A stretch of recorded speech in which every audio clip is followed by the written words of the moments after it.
Bonjour, soyez les bienvenus dans Télé-Église. Oui, l'indifférence à la couleur de peau est un luxe que tout le monde ne peut pas s'offrir. Que signifie pour une femme noire faire attention à la couleur de sa peau? Suite à la sortie du livre I Will Be Different Every Time, une femme noire à Bienne, nous avons la joie d'accueillir dans cette première partie de notre émission l'une des co-éditrices de ce livre, Myriam Diarra. Et dans un deuxième temps de l'émission Covid oblige, nous accueillerons Olga Madjinouji, une des initiatrices du collectif de femmes noires et féministes en ville de Bienne, CABAC. Myriam Diarra, vous êtes assistante socio-éducative, pédagogue et thérapeute du mouvement. Vous avez grandi à Bienne d'une maman suissesse et d'un papa malien. Un métissage qui peut sembler une richesse, mais cela n'a pas toujours été le cas pour vous. Pourquoi ? Disons qu'à l'époque, c'était déjà un problème pour les deux familles de mes parents. Donc de chaque côté, il y avait quand même pas mal de réticence par rapport à leur union. Et quand je suis née, j'ai certainement reçu déjà les premières remarques dans la poussette. Je pense que le côté inconnu, certains clichés qui étaient certainement encore très barbares à l'époque, ont fait que beaucoup de personnes n'aient pas eu l'occasion de se rendre compte de cette richesse, et moi non plus, au départ. C'est par la suite, étant plus âgée, comme on a parlé, c'est même pas moi, de mon propre gré, qui en suis venue à ces réflexions par rapport à la richesse. Alors justement, on va revenir sur le livre. Nicolas Meyer et Bastien Beziger sont allés à la rencontre de quelques participantes de ce livre, et voici le reportage. Les gens, ils nous voient différents. I will be different every time. Ça fait des années que j'habite à Bienne. J'étais venue avec ma maman et mes deux sœurs. Quand j'étais un enfant, c'était pas si facile. Moi, je me voyais pas quand j'étais noire. Je me voyais comme Zamzam.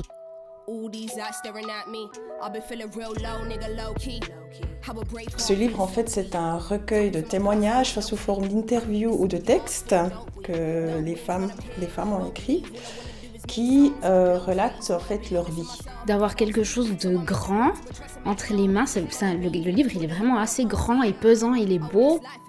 Et puis ouais, ça concrétise différents combats, différentes vies.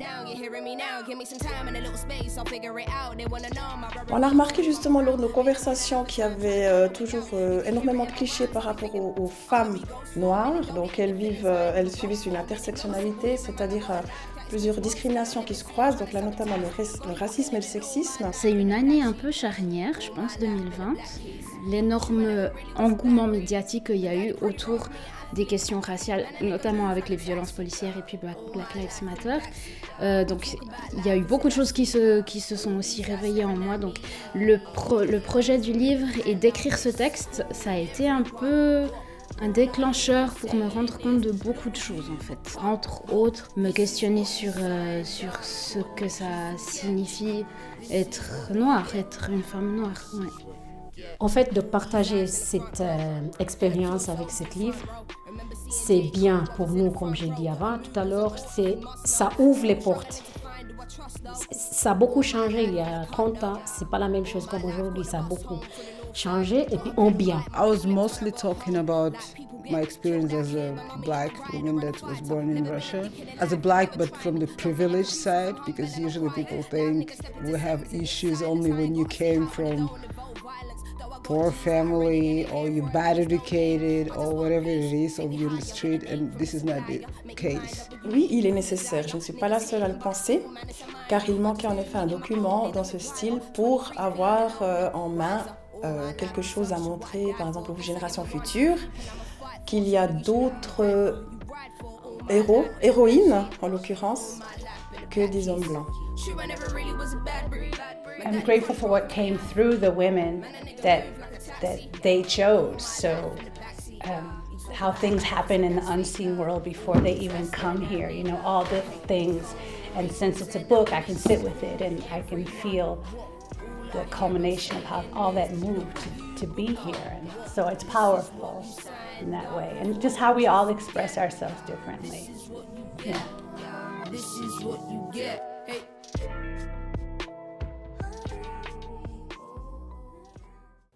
C'est un très grand moment, ce livre, Myriam Diarra, dans votre vie. Oui. Oui, en fait, ça m'a permis d'avoir d'autres types de réflexions, de pouvoir me construire différemment, sur une base plus saine. Et je suis toujours dans ce processus, finalement, comme tout un chacun, mais c'est vrai que ça me donne une certaine force, des informations et une sécurité que je n'avais pas forcément avant. Oui. Alors, il faut dire aussi, avant de revenir sur ces questions plus personnelles, que ce livre a reçu un bon écho en Suisse. Oui. Hein. Vous êtes invité un peu partout. Est-ce que vous vous attendiez à ce succès-là? Non, j'avoue que j'étais assez surprise parce que c'était finalement un thème qui, donc en ce qui concerne le sexisme et le racisme, c'était des thèmes en fait qui paraissaient un peu rabat-joie. Et comme j'avais peur de passer pour une rabat-joie, mais même j'en parlais pas forcément. Et là, de sortir ce livre, c'est un avènement. Et avant qu'il sorte, j'en ai pas parlé à tout le monde. J'avais un petit peu peur de certaines réflexions du genre, mais t'es certaine que ce soit nécessaire, mais pourquoi que les femmes noires? Et il y a eu une vague de compliments, d'émotions, de réactions très positives qui m'ont fait très chaud au cœur.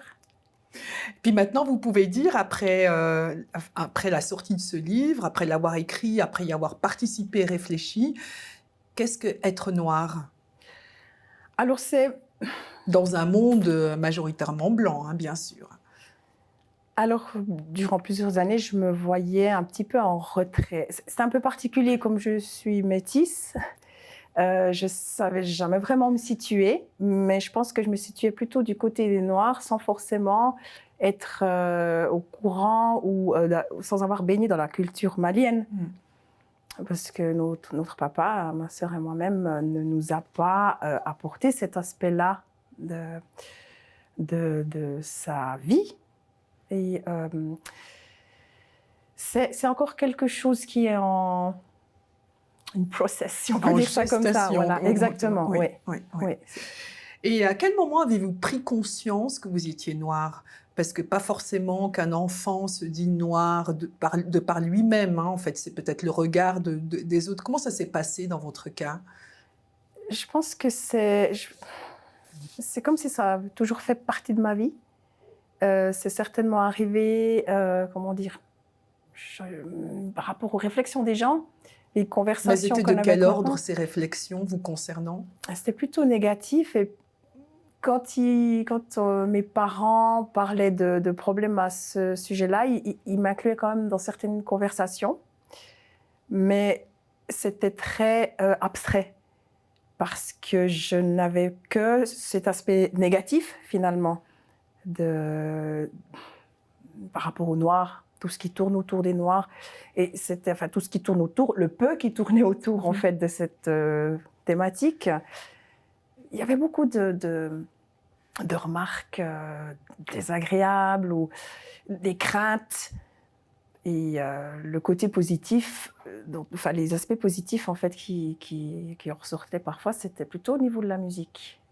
Bon, il faut dire aussi une chose, c'est que vous êtes né dans les années 70, hein, mi-70, oui. Et à ce moment-là, en ville de Bienne, il n'y avait pas beaucoup de gens de couleur, hein, donc vous étiez un petit peu un être spécial aussi, un être différent aussi pour vos petits camarades.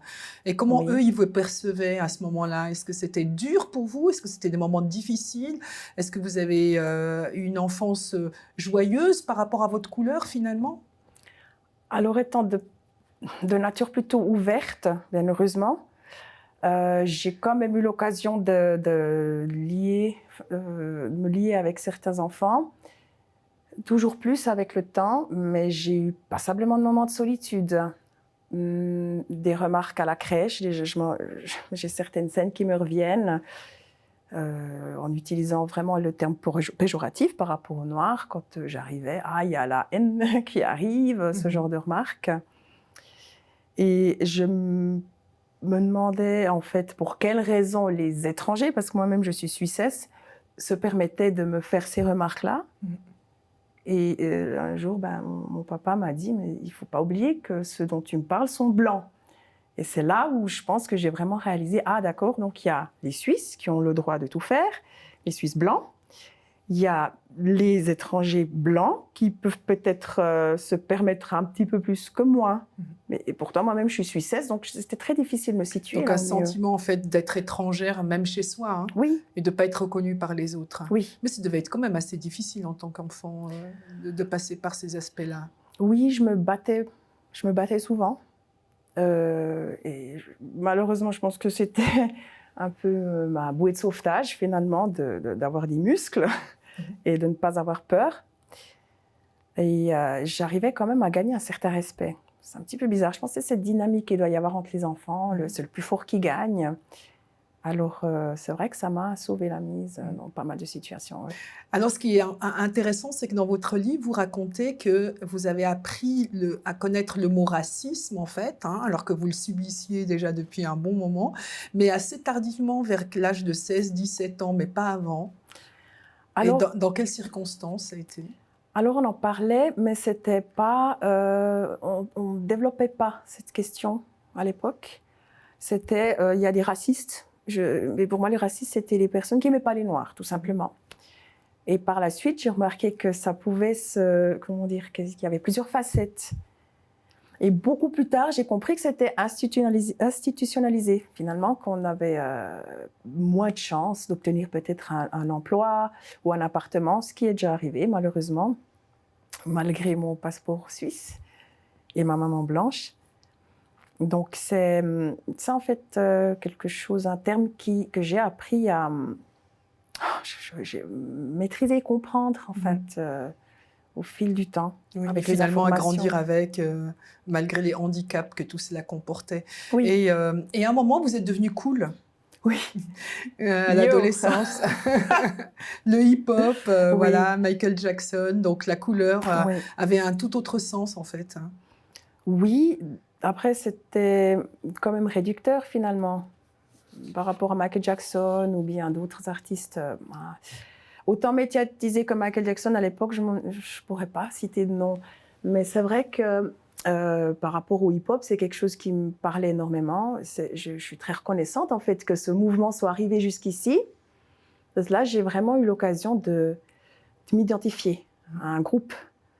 Après, on n'avait pas beaucoup de Noirs non plus dans ce groupe-là, le groupe dans lequel j'étais, parce qu'on était quand même toujours à Bienne. Mais il y avait de la part de certaines personnes un respect peut-être un peu exacerbé, des jeunes qui pensaient que les Noirs étaient automatiquement cool, ce qui est totalement faux. C'était en fait une période où j'ai saisi un maximum d'occasions, où j'ai eu beaucoup de plaisir. J'ai eu beaucoup de forcément, plaisir. Avec tout ce que vous avez vécu de négatif, maintenant, vous étiez de nouveau sous les lumières, oui. Si on peut dire ça comme ça. Oui. Et qu'est-ce que la femme que vous êtes devenue, comment elle se pense maintenant avec tous ces mélanges en vous? Comment vous vivez avec tout ça, en étant aussi maman de 2 enfants, oui. Voilà, et puis en ayant grandi, en voyant peut-être les choses différemment aussi par le biais de ce livre. Oui. Comment vous pensez maintenant? Moi, j'essaie de... Quelque chose qui a changé en moi depuis quelques semaines, c'est de me permettre de faire des erreurs, en fait, de ne plus être trop sévère envers moi-même, d'accepter mes côtés peut-être désagréables pour certains. Je suis beaucoup plus douce avec moi, en fait. Et indépendamment aussi de la couleur de peau, parce que comme je suis et blanche et noire, et peut-être encore d'autres, j'ai peut-être encore d'autres surprises dans mon ADN, j'essaie vraiment de fonctionner en tant que Myriam, finalement. Oui. Par rapport à ma personnalité, mes envies, mes besoins, mes défauts, mes qualités. Alors en fait, voilà, c'est une bonne manière de dépasser les stigmatisations dont vous avez souffert.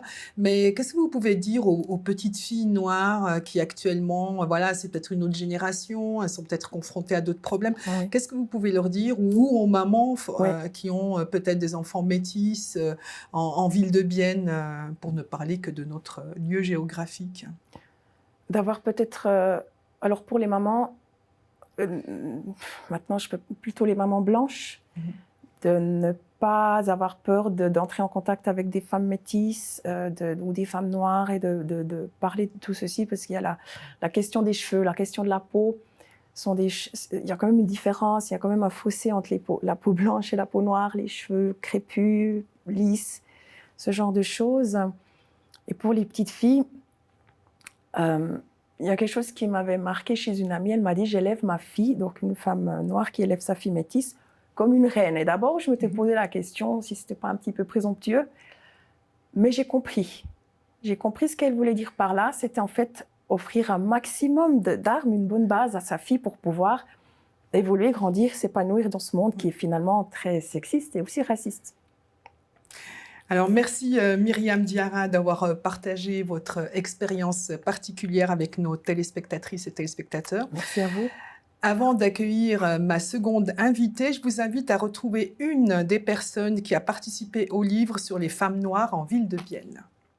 Avoir échangé avec d'autres à ce sujet, concernés, qui ont aussi participé au livre, ça m'a... la chose la plus importante que ça m'a amené, c'est en fait cette singularité, de me rendre compte, voilà, parce que en fait, quand je suis dans le reste du monde, dans la ville, etc., je suis déjà particulière.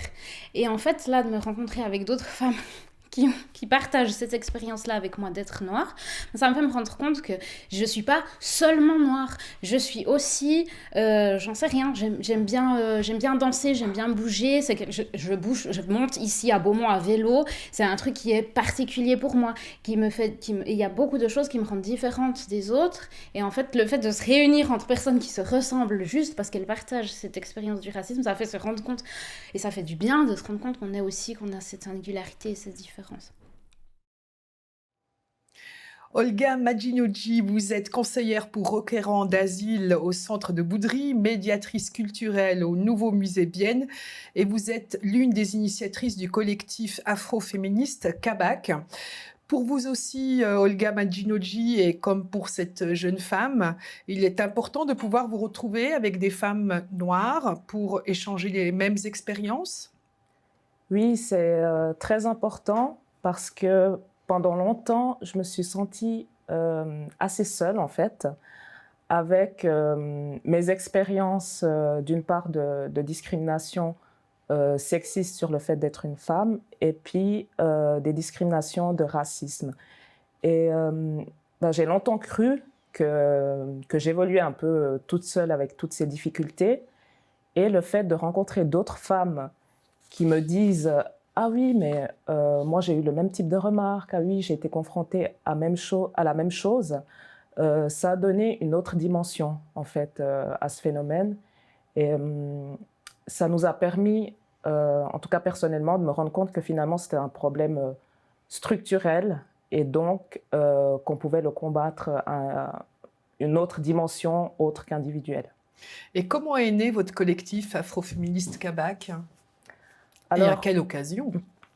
C'est à l'occasion d'une soirée au Nouveau Musée Bienne l'année dernière, une soirée afroféministe dont la thématique était justement de se questionner sur la place des femmes noires dans l'histoire biennoise.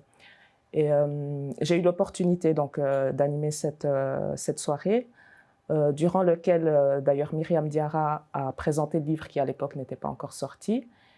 Et en fait, c'était la première fois que je rencontrais aussi autant de femmes noires finalement qui avaient vécu ou qui ont vécu le même type d'expérience que j'ai vécues. Bon, juste pour vous situer, hein, vous êtes arrivé à l'âge de 4 ans du Tchad avec votre papa, votre maman, vos frères et sœurs.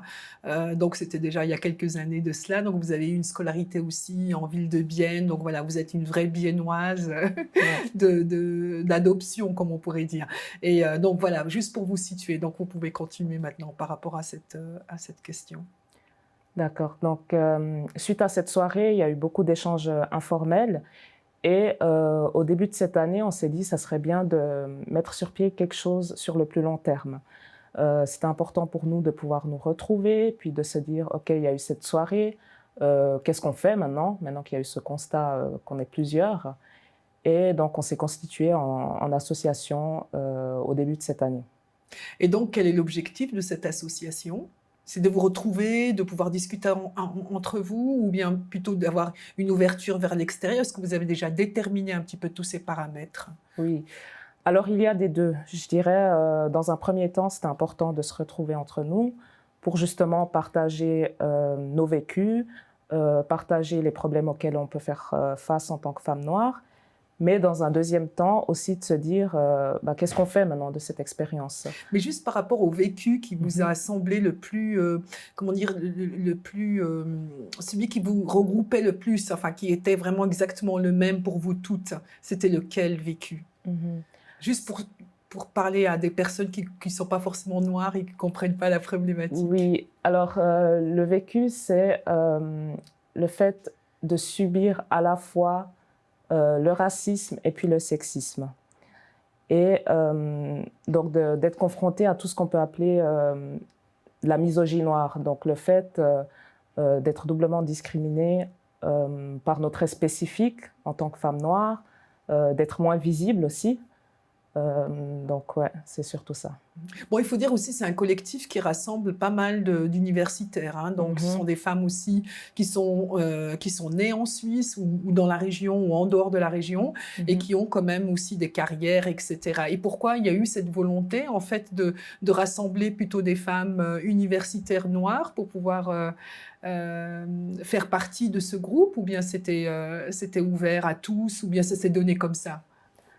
Alors, je dirais que ce n'était pas vraiment une volonté consciente, c'est simplement que je pense que les femmes qui se sont réunies et qui avaient cette volonté d'oser justement prendre sa place et d'oser dire, voilà, en tant que femme noire, on n'est pas juste des femmes noires, il y a des femmes qui sont journalistes, qui sont avocates. C'est de montrer aussi cette diversité qu'on peut avoir en tant que femme noire, puis de briser un peu l'image négative qu'on peut avoir de femmes noires qui sont souvent cantonnées à des rôles, bon, je dirais pas péjoratifs, mais pas forcément qu'on s'imagine et on fait des grandes études. Donc, oui, parce qu'il y a pas mal de préjugés, en fait. Hein, la femme noire, c'est la femme soumise à la maison, qui a plein d'enfants, qui est peut-être un peu bruyante, etc. Donc, voilà, c'est un petit peu pour casser le cou à tout ça, à tous ces préjugés que vous vous êtes mis ensemble. Est-ce qu'on vous reproche le fait d'être contre femmes de couleur, ou bien est-ce que c'est aussi accessible à des femmes blanches ou autres? Oui, alors ça, c'est effectivement un des premiers reproches qu'on peut souvent entendre. Et notre volonté, ce n'est pas forcément de dire qu'on est un collectif interdit aux femmes blanches, par exemple, même si dans les faits, on a décidé de se réunir uniquement entre femmes noires, mais c'était une volonté très consciente. Et on s'est réunis sur la base de ce qu'on peut appeler, je dirais, une mixité choisie, sur la base de nos expériences communes. Donc, ce n'est pas dans l'idée d'exclure, mais plutôt dans l'idée de réunir des personnes qui font face aux mêmes problématiques. Alors, en fait, aussi, vous évitez, hein, je suppose, le piège de dire les Blancs, ils sont comme ci ou ils sont comme ça. Puis, ce n'est pas du tout dans ce sens-là que vous allez. Hein, c'est quand même dans un autre sens pour aussi intégrer la société qui est autour de vous, en fait. Hein. Donc, ce n'est pas quelque chose qui exclut. Hein, donc, non, ce n'est pas du tout notre but premier. Notre but premier, c'est déjà d'avoir un espace de réflexion pour nous-mêmes et ensuite, dans un deuxième pas, aussi d'aller vers l'autre, de questionner aussi la majorité. par exemple en faisant prendre plus conscience aux personnes blanches de ce qu'est le privilège blanc, de les inviter aussi, elles, à se questionner, et sur cette base d'avoir aussi un échange. Donc on ne veut pas simplement être entre nous, mais aussi pousser les gens à la réflexion. Donc c'est vraiment un moment de réflexion commune pour voir un petit peu comment se placer. Et comment on se pense quand on est une femme noire, Olga Madjinouji? Alors, je ne peux pas parler pour toutes les femmes noires. Mais pour vous, par mais exemple? Pour moi, c'était en grandissant de me retrouver vraiment en tant que minorité et puis d'avoir l'impression justement d'être assez seule par rapport à certains obstacles que j'accumule qui sont de l'ordre d'être une femme, qui sont le fait d'être noire, d'être parfois confronté au sexisme, parfois au racisme et parfois aux deux à la fois. Et d'avoir justement des remarques spécifiques aux deux. Par exemple, si je peux donner un exemple, ça serait de devoir se questionner avant d'aller à un entretien d'embauche avec ses cheveux naturels, d'avoir des remarques sexistes dans la rue, mais qui pointent mes spécificités en tant que personne noire, donc sur les lèvres charnues ou d'autres critères. Et comment s'émancipe-t-on de ces stigmatisations? Est-ce qu'on arrive à s'émanciper Alors c'est vrai que ce n'est pas toujours évident. Moi, ce qui m'a aidée, c'est beaucoup l'entourage familial, parce que j'ai grandi dans une famille, on m'a toujours appris à être fière de mes attributs, on m'a toujours dit que ce n'est pas parce que j'étais noire, ce n'est pas parce que j'étais une femme que je ne pourrais pas arriver à certains résultats. Est-ce que la clé ne serait pas là, où finalement, dans le foyer, dans l'éducation des petites filles noires, est-ce que ce serait là, en fait, qu'il y aurait un travail à faire à ce niveau-là? Qu'en pensez-vous? Oui, alors je suis tout à fait d'accord qu'il faut commencer par l'éducation. Après, l'éducation, elle se fait aussi dans les institutions qui ont ce rôle. Donc, je pense qu'à l'école, c'est déjà très important aussi. Et ça sera peut-être plus le rôle des écoles, mais de questionner aussi l'image qu'on présente de femmes noires, l'image aussi qu'on peut voir dans les médias, autour de soi, comment est représentée la femme noire finalement. Et en grandissant à Bienne, moi j'ai eu très peu de modèles, en grandissant en Suisse aussi, donc je me projetais toujours vers un autre, vers les États-Unis, un petit peu la France, mais finalement de me dire ici à Bienne où je vis, bon, j'en avais quand même certains modèles, mais ça reste encore peu visible. Merci Olga Madjinouji d'avoir partagé votre expérience particulière avec nous aujourd'hui. Nous arrivons au terme de notre émission. Merci d'être resté avec nous. À tout bientôt dans Télé-Église.